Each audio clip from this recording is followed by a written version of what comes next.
Hey mga bossing, welcome back to another tattoo sessions para sa ating tattoo vlog.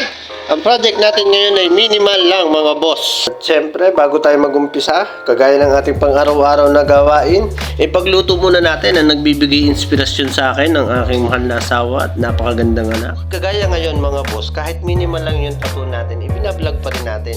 Syempre, nagpapakasakali pa rin tayo na balang araw ay mapansin tayo na yung itinatanim natin ngayon ay magbubunga pagdating ng panahon. At ito na nga mga boss, usapang minimal po tayo.